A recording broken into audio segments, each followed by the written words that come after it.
matter how little it starts all over again, we're going to say, oh, that's the devil trying to get me to get mad at you again. No, you haven't purified your heart. The only thing that Satan has no control over is what you keep in your heart.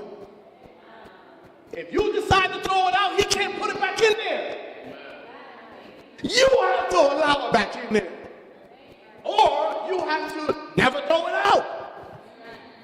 If Satan had the power to dump anything, to force you to keep anything, the moment you do this, look, to throw it out, he's going to shoot it back in there. It's like trying to make a basket and you get your shot blocked. Get back in there. He ain't got that type of power. Are you understanding me? We'll get to scripture. Yes. So, if you see something potentially rising up, and you go before the Lord and you ask Him to take it from you, but it keeps popping up, but you're still pleading, then... You're asking Him to take something that He told you to get rid of. So how do you get rid of it then? That's a great question. That's a really great question. First of all, we can't have God live for us. Let's just get that out of the way. Amen. All right? Let's just get that out of the way. If God can't, we can't use God in that fashion. Amen. You understand? God, I want you to take this out of my heart. Wait a second. He said, you examine yourself. And then he told you what? Separate yourself. He said, cast off the works of darkness. That's what he said, right?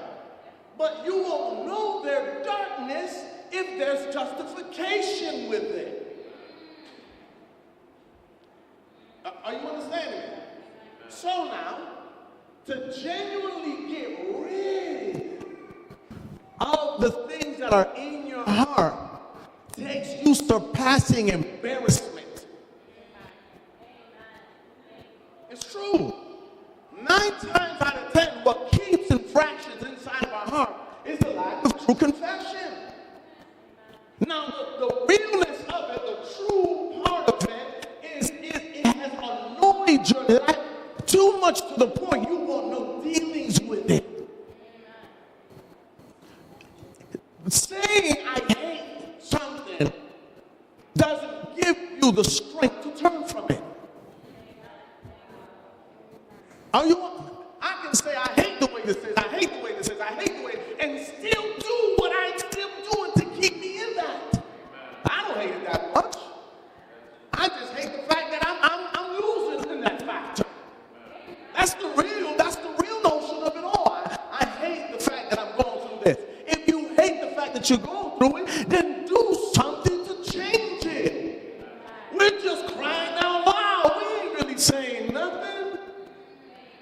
And it's really the little small foxes that come back and let you know, hey, this is still in you. We can't turn a blind eye to what we always let happen to us. Think about it. I want you to really consider this, y'all. One day we're all going to die. You're going to die. There's a casket with your name on it. Yes, it is. One day you're all going to die. There's a casket, there's a funeral service with your name on it. First, middle, and last name. Your exact birth date and all that. Your size on it and everything. Are you understanding this? This is the reality of it all. You can't live in a cartoon. You know, things are just going to be just on their own. They're going to fix themselves on their own. Nothing fixes themselves on their own. Amen. Not even your own. When you get cut, that's not your flesh fixing it on its own. It's not. Are you hearing me? It has to have work.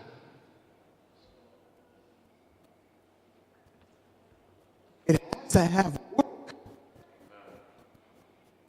Desire work. Not just any work. Not just any work. You know what I'm saying? You're going to know you have the desire to have that. Are you understanding me? And that desire has to be so strong. It has to surpass everything. And nobody can be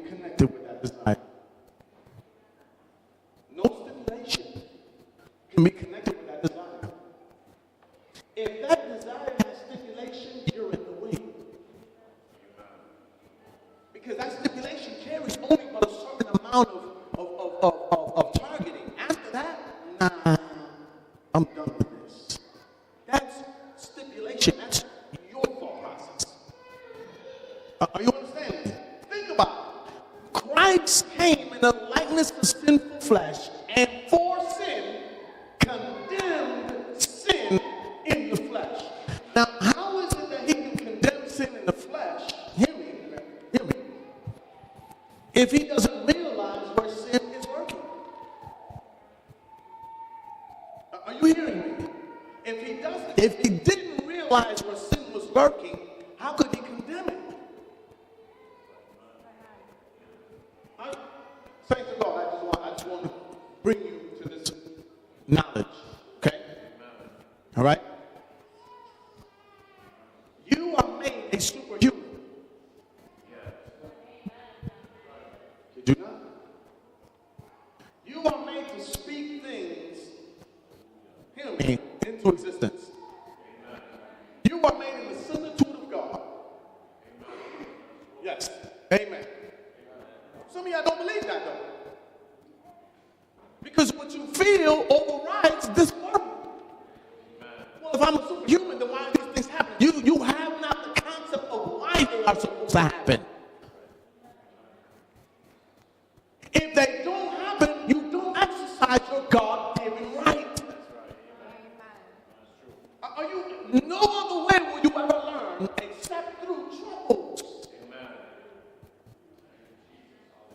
How will you become spiritual if you don't give up to the Father of spirits?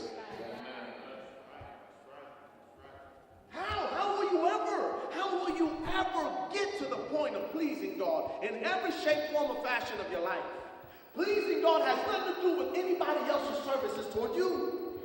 Pleasing God has nothing to do with what anybody else considers you or what they say about you or how they view you. It has no stipulation of man, but all stipulation of God.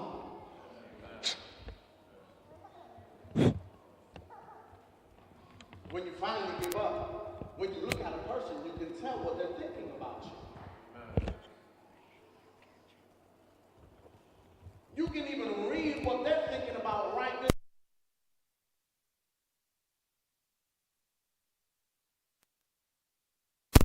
Those that are of God judge not back. Those that are of God have their mouth open, which is their heart. Are you hearing me? We're living in such an evil world right now. Listen. Okay, listen. We're living in such an evil world right this very moment.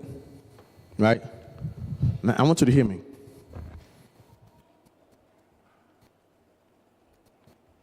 There has been, this is nothing new, a global systematic move to get everybody to go on ahead and be compliant. All right? This is a systematic move to get everybody to be compliant. All right?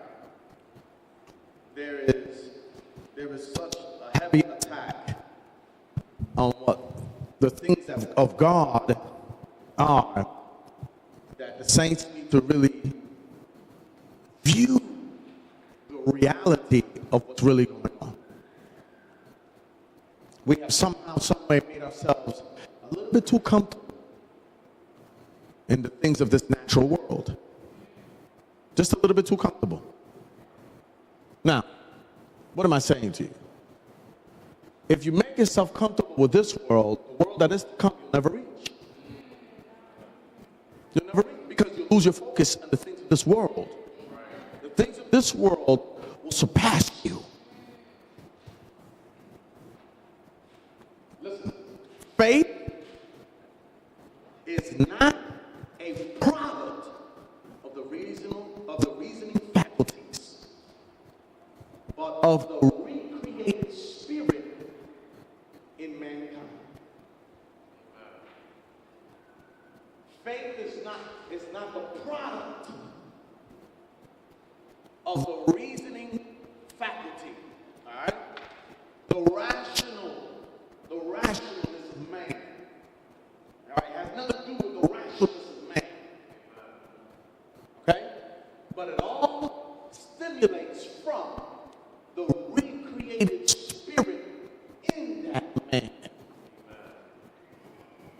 He'll live from faith to faith, from glory to glory. We'll get to Romans because I want to go on ahead and bring this up, okay? All right. Love has to be the main factor. Tell me, who the love got to be for? Tell me, love has to be the main factor. But who do you love? Who do you love? Who do you love that shows that you believe? Who do you love? Go ahead. Say that again. The question is, who do you love? Who is it that you're supposed to love? You're supposed to love yourself. Right. You don't love yourself like you love anybody else. You're supposed to love yourself as you love everybody else. I said if you love yourself, you can't love yourself, how can you love anybody else? If you don't love yourself, you can't love anybody else. Okay. No, I want to share with you. Go ahead. Okay, so in order for me to not concern myself with whether I'm living right or wrong, love has to be the main factor. Love carries a teachable spirit. Love carries humility. It carries discipline. It carries everything needed. Who do we love? That love, who do we love with? You said if you don't love yourself, you can't love anybody else. Right? Itaína. Who? You supposed to love Jesus? Okay. All right. Who do we love?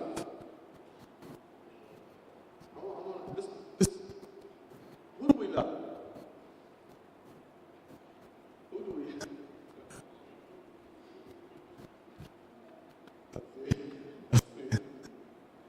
Who do we love? Who do we love? Who do we love?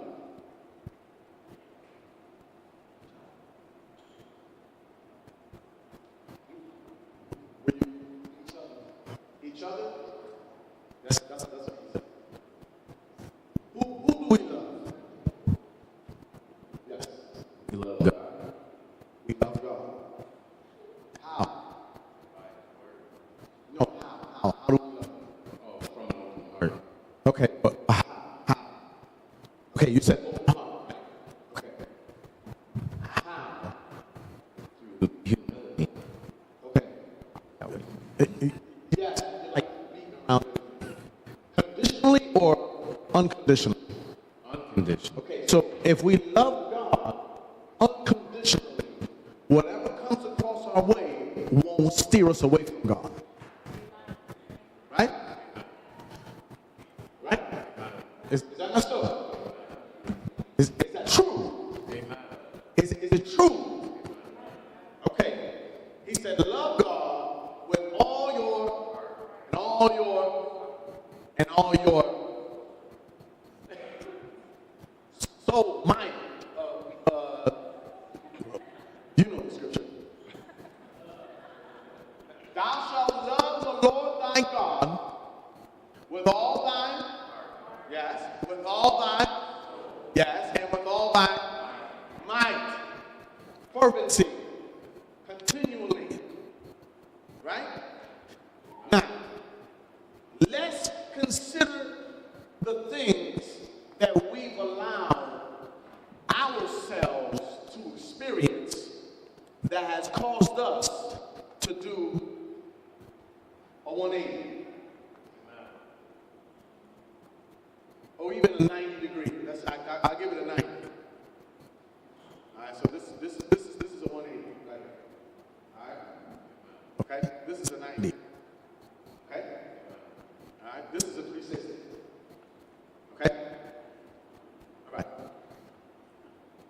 Where is it that we do the 180?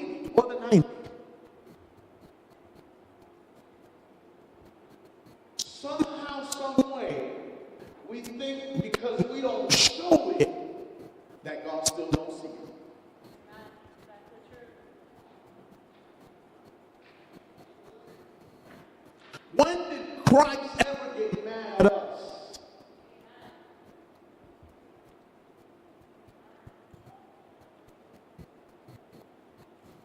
When did he ever get